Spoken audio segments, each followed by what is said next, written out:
buenos días, tardes, o noches, dependiendo del horario en que usted se encuentre escuchando esto. En los próximos 10 minutos, estaré narrando brevemente los sucesos históricos y políticos más importantes entre los siglos XV y XVII. A mitad del siglo XVI, se dio en Europa, específicamente en Alemania, una revolución religiosa que trajo como consecuencia la ruptura de la hegemonía de la Iglesia Católica en toda Europa occidental. Comenzó con la predicación de Martín Lutero, que revisó las doctrinas medievales según el criterio de su conformidad a las Sagradas Escrituras. En particular, rechazó el complejo sistema sacramental de la Iglesia medieval, que permitía y justificaba exageraciones como la venta de indulgencias. Martín Lutero y su reforma protestante buscaban un cambio radical en los usos y costumbres de la Iglesia Católica. Para esto, se valió de una traducción e interpretación de la Biblia al alemán.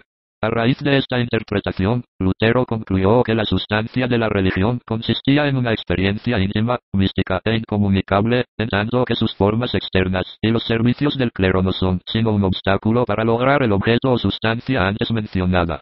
Políticamente, sostuvo una opinión en contra a la resistencia de los gobernantes, que es llamado el principio de obediencia pasiva. Este principio se resume a afirmar que no era correcto para un cristiano alzarse contra su gobierno. En resumen, la religión ganó en espiritualidad, pero el Estado ganó en poder. Las ideas reformatorias de Lutero derivaron en el desarrollo por parte de Juan Calvino de un pensamiento político hasta cierto punto similar al luterano. Entre sus postulados se encuentran los siguientes. Negación de la autoridad de la Iglesia de Roma por derecho divino, por lo que a la vez se negó la sucesión apostólica desde el apóstol Pedro.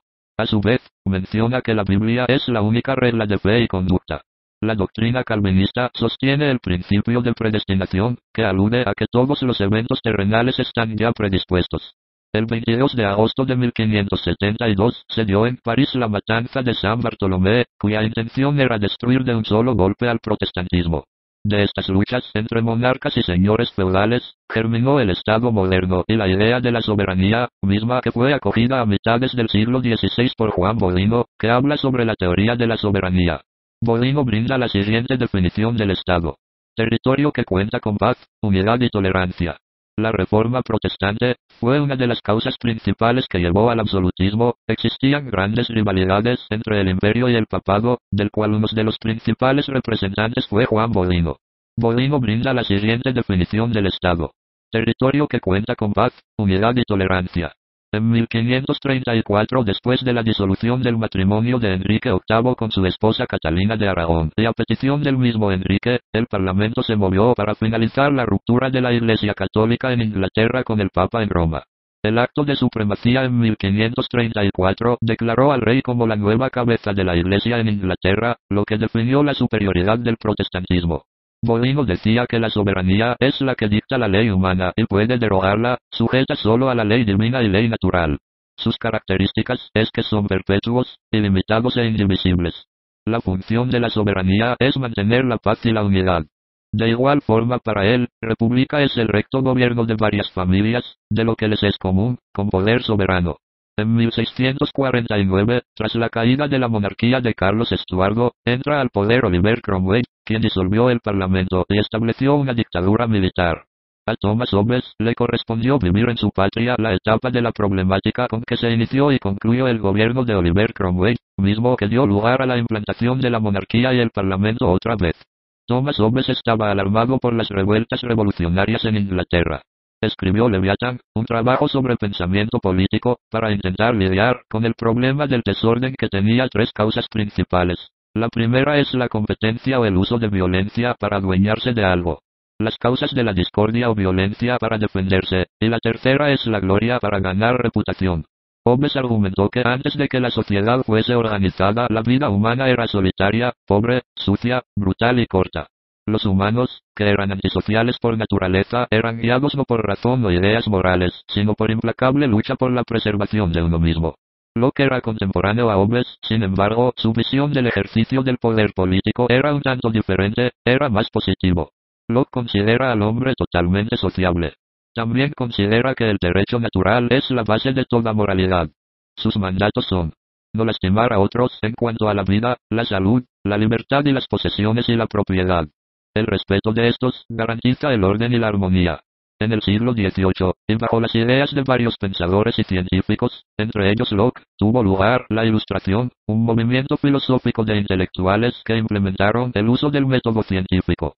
Entre este grupo de intelectuales, figuraba Charles Louis de Secondat, el barón de Montesquieu, formaba parte. Este francés hizo un estudio del sistema político en el que identificaba tres formas básicas de gobierno. Repúblicas, adecuadas para estados pequeños. Despotismo, aplicable para estados grandes. Y monarquías, apropiadas para estados de tamaño moderado. Montesquieu creía que el gobierno de Inglaterra tenía tres ramas. El ejecutivo, del monarca. El legislativo, del parlamento. Y el judicial, correspondiente a los tribunales de justicia. El gobierno funcionaba a través de una separación de poderes y estos se regulaban unos a otros mediante el sistema de pesos y contrapesos. Los fundamentos constitucionales de Locke son tomados por Harrington, establece que el concepto de municipio originara el ejecutivo, consejeros, asuntos internos, externos, militar, religión y comercio. Realizó un tratado de libertad en la Revolución Puritana, y considera que la constitución política era igual para gobernantes y gobernados. Senado de magistrados eran electos por los municipios. En el siglo XVIII entre los pensadores que más figuran está Juan Jacobo Rousseau, hombre caracterizado por intensas perturbaciones y mutaciones. Según Rousseau, los hombres eran partícipes del contrato social donde la sociedad entera acepta ser gobernada por su voluntad general, en caso de que algún individuo quisiera seguir sus intereses personales sería forzado por la voluntad general. Esto, para Rousseau, significaba ser forzado a ser libre. Rousseau consideraba que la propiedad privada generaba desigualdad, avaricia, competencia y vicios. Recordemos que el contrato social para Rousseau es una unión tan perfecta como puede serlo sin que ningún asociado tenga nada que reclamar. Lo sorprendente del contrato social reside en que instituye una calidad nueva para sus miembros. Un ser común con espíritu propio, un cuerpo moral y político con voluntad general como ya se mencionó anteriormente. Si nos situamos en el año de 1881, aparece el checoslovaco Kelsen nacido en Praga, quien fue jurista, político y filósofo de gran importancia. Una de las principales acepciones de Kelsen es la teoría pura del derecho. Kelsen se muestra como un defensor de la democracia y de un sistema de equilibrio entre los poderes del Estado, de esta forma se muestra totalmente en contra de los sistemas presidenciales. Por último, Kelsen propone la construcción de una teoría general del Estado dividida en dos partes siendo una la doctrina social o sociológica del Estado. Carl Schmitt, jurista de Estado alemán, nacido el 11 de julio de 1888. Escribió centrado en el conflicto social como objeto de estudio de la ciencia política, y más concretamente la guerra. Su teoría se basa sobre la necesidad de instaurar un poder de decisión adecuado que termine con la guerra interna. Llegamos a Hermann Heller, alemán nacido en el año de 1891. Este hombre fue jurista y politólogo alemán. Uno de sus propósitos fue el de hacer fórmulas teóricas para las relaciones entre la socialdemocracia, el Estado y la nación. Un aspecto de importancia en Heller es una definición clásica del Estado, siendo esta una unidad de dominación, independiente en lo interior y exterior, que actúa de modo continuo, con medios de poder propios, y claramente en lo personal y territorial. La República de Weimar, que fue el régimen político que tuvo lugar en Alemania tras su derrota al término de la Primera Guerra Mundial, tuvo en común las ideas de cuatro gigantes de la teoría constitucional, tres de ellos los ya mencionados Schmitt, Heller y Kelsen. John Rawls nace en el año de 1921 en Baltimore, muere en el año del 2002, en Massachusetts. Autor de la teoría de la justicia, Rawls argumenta heurísticamente en favor de una reconciliación de los principios de libertad e igualdad a través de la idea de la justicia como equidad. Bobbio al igual que Rawls son contemporáneos, y presentan cada uno una teoría de la justicia.